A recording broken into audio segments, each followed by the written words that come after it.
संतोष देशमुख यांचे बंधू धनंजय देशमुख आपल्याबरोबर आहेत. धनुभाऊ, आज सगळं गाव तुमचं अन्नत्याग आंदोलन करते आजपासून, काय भूमिका आहे? ज्या काही मागण्या आहेत आमच्या आंदोलनातल्या, कृष्णा आंधळेला अटक झाली पाहिजे, सरकारी वकिलांची नियुक्ती झाली पाहिजे, सगळं प्रॉपर इन्व्हेस्टिगेशन झालं पाहिजे बेसिकली, या अशा विविध मागण्या आहेत. आणि खरं तर आम्ही म्हणजे त्रासात आहेत, पीडित आहेत, आम्हाला त्रास होतो आहे. आमचा माणूस जाऊन आम्हाला 80 दिवस झाला आज, कुटुंबाला, गावाला आणि सर्व धर्मातील, जाती धर्मातील लोकांना, लोकप्रतिनिधीला.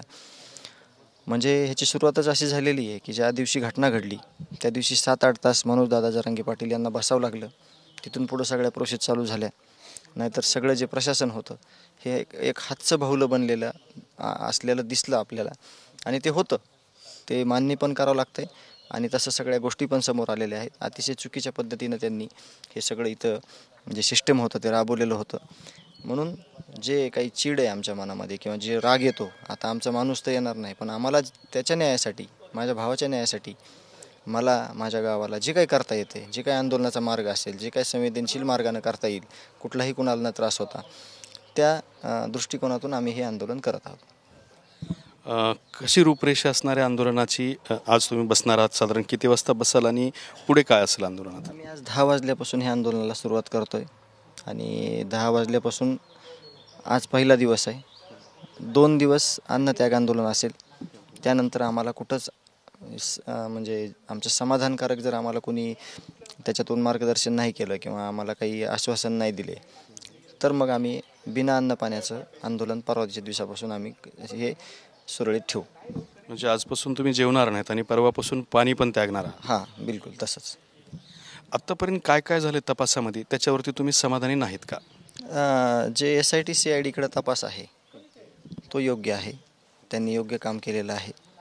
ते योग्य काम करतील. ते कुठंच निपक्षपातीपणे तपास करणार आहे त्याच्यावर शंका येणंसुद्धा चुकीचं आहे. परंतु ह्याच्यामध्ये काही जर चुकीचं झालं, चुकीचं करण्यात आलं तर याला मात्र जबाबदार सगळं यंत्रणा असेल असं आम्ही त्यांना विनंतीही केलेली आहे. आणि आम्ही वेळोवेळी सांगतो आहे पण जो पहिल्या 10 दिवसातला 12 दिवसातला जो तपास आहे त्यावर आम्ही 1%ही समाधानी नाहीत. कारण या लोकांनी इथून इतक्या चुकीच्या पद्धतीनं जाळं पसरवलं गेलेलं होतं. त्यातून हा आमचा भावाचा खून झालेला आहे. कुठलंही आरोपींना कुठलीही भीती नव्हती. म्हणजे आरोपी हे सर्रास ऑफिसमध्ये, पोलीस स्टेशनमध्ये चहा पाणी जेवण हे चलत होतं. त्यांना पोलिसांचा अभय मिळाल्यामुळे एवढ्या मोठ्या गोष्टी ते करू शकले. त्याला सर्वस्वी जबाबदार हे प्रशासनातील लोक आहेत. आणि आम्ही ते सिद्ध देखील करणार आहोत की तुम्ही कशा चुका केलेल्या आहेत आणि आमच्या भावाला कसा जीव गमावा लागलेला आहे. आता तुम्ही उपोषणाचं आजपासून सुरुवात करताय, मात्र याची तुम्ही घोषणा जी आहे ती खूप पूर्वी केली होती. मध्यंतरीच्या काळात सरकारच्या वतीनं, लोकप्रतिनिधीकडून कुणी तुम्हाला समजूत घालण्यासाठी आलं का? प्रशासनाच्या वतीनं काही विनंत्या केल्यात का? आम्हाला सुरेश अण्णा धस 4 दिवसापूर्वी आले होते. त्यांना फक्त आम्हाला सांगितलं होतं की या सगळ्या मागण्या, याच्यातल्या ज्या मागण्या आहेत प्रामुख्याने, त्या मी मुख्यमंत्र्यांकडे मांडेल आणि त्याच्यावर काय तोडगा निघतो किंवा त्याच्यात काय मार्ग निघतो व्यवस्थित ते मी तुम्हाला सांगेल. आणि ते आज संध्याकाळपर्यंत सांगतील अशी त्यांच्याकडून अपेक्षा आहे.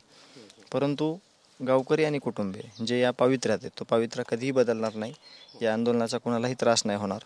हे आंदोलन आमचं संवेदनशील पद्धतीनं, न त्रास होऊ देता कुणाला, प्रशासनाला सुद्धा, आम्ही आमच्या आत्मक्लेश जो आहे त्या माध्यमातून आम्ही हे सगळं आंदोलन करत आहोत. मुख्यमंत्री देवेंद्र फडणवीस आहेत, काय सांगणार त्यांना? फडणवीस साहेबांनी जे काही पावित्र्य घेतलेलं आहे या प्रकरणामध्ये, सर्व समित्या स्थापन केलेल्या आहेत. परंतु आम्ही खूप छोटे आहेत. आम्ही त्यांच्याविषयी बोलणं किंवा त्यांना डायरेक्ट बोलणं हे कितपत योग्य आहे मला माहीत नाही. परंतु मी हे सांगू इच्छितो त्यांना की कुठलीही घटना घडण्याच्या अगोदर उपाययोजना केल्या तर जास्त फायद्याच्या होतील समाजाच्या.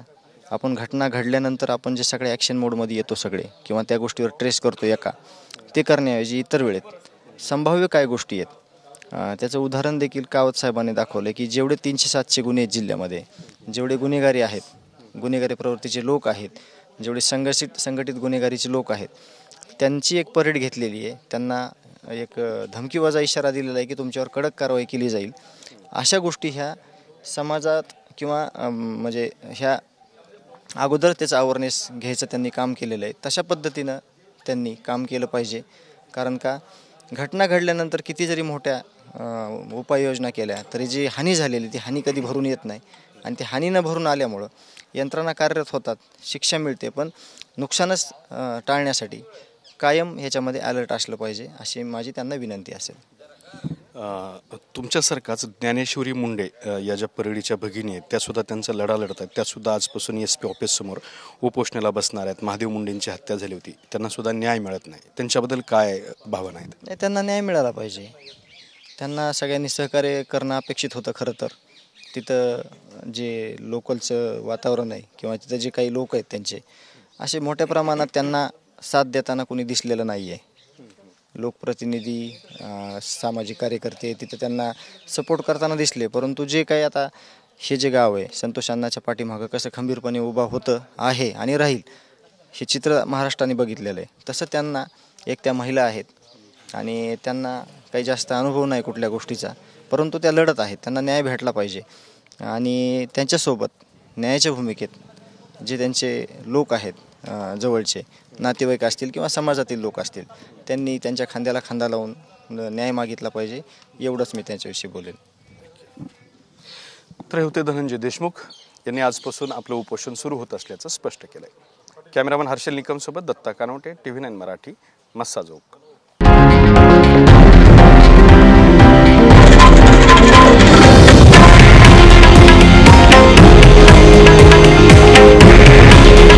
हे आहे देशातील नंबर 1 न्यूज नेटवर्क आणि आपण पाहत आहात TV9 मराठी. काळजी तुमची, हित महाराष्ट्राचं.